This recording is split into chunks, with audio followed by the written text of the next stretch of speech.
Bruce Dickinson lançou recentemente mais um álbum solo, The Mandrake Project, só que 19 anos depois que ele lançou o ótimo Tyranny of Souls.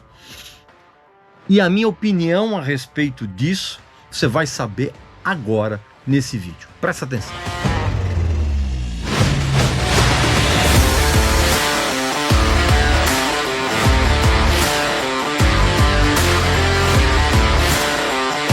Meu amigo e minha amiga, então você já sabe que esse disco foi lançado recentemente, né? O Mandrake Project, do Bruce Dickinson. Você já deve ter lido aí um monte de entrevistas dele por aí, falando a respeito de ser um disco conceitual, da história por trás das canções, blá, blá, blá, blá, blá, blá, aquela coisa toda.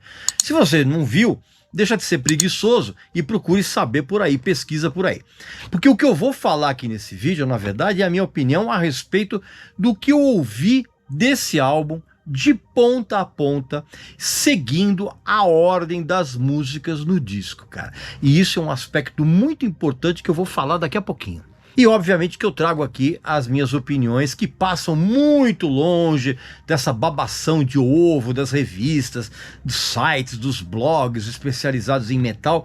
Todo mundo sempre muito pronto para elogiar alguma coisa sem sequer saber do que se trata, tá? Então, vamos lá. A abertura do disco, com uma faixa intitulada Afterglow of Ragnarok, já dá pistas do que permeia todo o álbum, cara, que é uma dramaticidade meio obscura, que passa longe do que o fã abestalhado do Iron Maiden, cara, poderia esperar. E é uma faixa, cara, que traz os riffs de guitarra bem na linha do Black Sabbath, na época do Dio. Inclusive tem uns teclados ali meio sorumbáticos ali por baixo das camadas dos outros instrumentos, cara.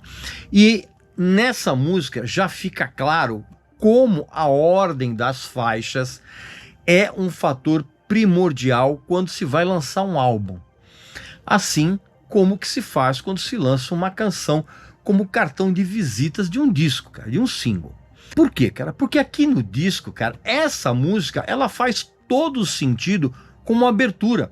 Muito diferente da péssima impressão causada, pelo menos em mim, pelo videoclipe ridículo dessa música, com interpretações absolutamente canhestras, inclusive que o Bruce Dickinson soltou antes mesmo do lançamento do álbum, cara. Então, dentro do contexto do disco, a canção faz todo sentido. Na sequência, vem Many Doors to Hell, que tem, em termos de sonoridade, uma total conexão com o estilo do Ghost, embora seja óbvio que a voz do Bruce Dickinson atinja notas mais altas, tal. Mas assim, até mesmo na escolha das linhas de vocais que o Bruce escolheu, cara, dá pra perceber a influência do Tobias Forge. Já as guitarras do Roy Z, cara, apresentam umas timbragens, cara, muito parecidas com aquelas que o Scorpions apresentava nas suas canções ali na primeira metade da década de 80, cara. E isso é algo que fica muito evidente num riff quase chupinhado de Rock You Like a Hurricane, cara, que o Roy Z, ele coloca depois que ele faz um solo, um belo solo de guitarra, inclusive lento, assim, ali no meio da música. Bem legal, pode reparar. Uma outra canção que causou uma má impressão por causa do videoclipe ridículo, incluindo a patética interpretação do próprio Bruce Dickinson, vem na sequência, que é uma canção intitulada Rain on the Graves, na qual o Bruce, ele intercala os seus vocais de sempre, cara, com umas partes meio declamadas ali por conta da incorporação que ele faz de uma espécie de narrador dentro do conceito da história, você tá entendendo? Então aí sim a canção ela toma sentido dentro do disco e da história, inclusive com os belos riffs do Roy Z. E já que eu tô falando nisso, cara, é por isso que quando a gente toma contato com uma história, é importantíssimo você aliar sentido e contextualização, cara. E é isso que você vai encontrar no meio das histórias mais absurdas que você possa imaginar que aconteceram com o Led Zeppelin. E essas histórias são contadas nos seus mínimos detalhes no extraordinário livro Led Zeppelin, a biografia. tá? Inclusive esse livro foi escrito pelo renomado Bob Spitz, né? Que é um dos maiores biógrafos de todos os tempos, né? E esse livro, cara, é o mais minucioso e completo a respeito do Led Zeppelin e de tudo o que ocorreu nos bastidores, cara. Os excessos, as crueldades, os contextos da música, os negócios, os estúdios, a vida nas turnês, cara, todo aquele ecossistema da música dos anos 60 e dos anos 70, cara. Tudo isso é mostrado no livro, de como a inocência se tornou decadência. Tudo está esmiuçado nesse livro inacreditável e espetacular, cara. Que inclusive está em pré-venda, cara, em 3 versões. A mais simples, em brochura.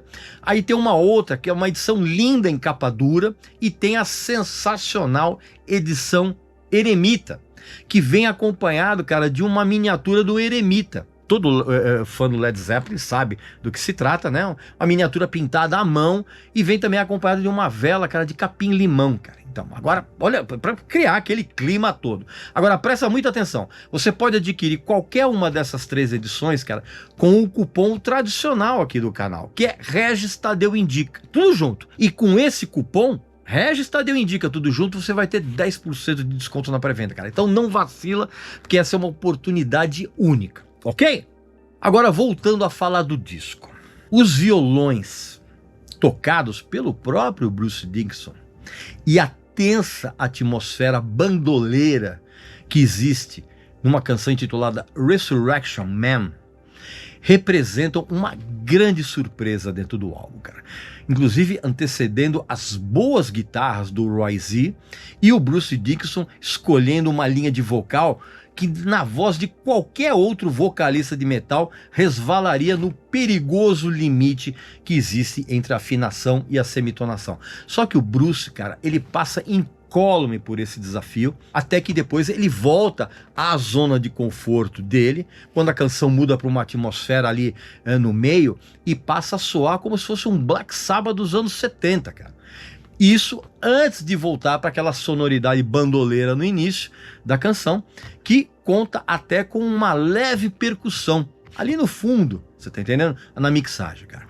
E não deixa de ser uma agradável surpresa ouvir o Bruce Dickinson surpreender o ouvinte dessa forma e ainda com muito pouco efeito na voz. A voz tá meio crua ali.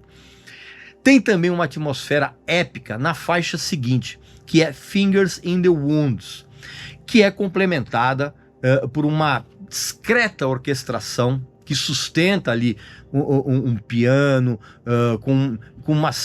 e ali esse piano com uma simbiose com o timbre de Hammond ali, e aí essa orquestração, cara, ela assume um papel de protagonista juntamente com um outro bom solo de guitarra feito pelo Roy Z, e isso aumenta ainda mais, cara, a dramaticidade da letra, cara. Aliás, vale muito a pena você ler e traduzir tanto essa letra como todas as outras do disco, cara, para você compreender melhor a história que o Bruce contou ao longo de todas essas faixas.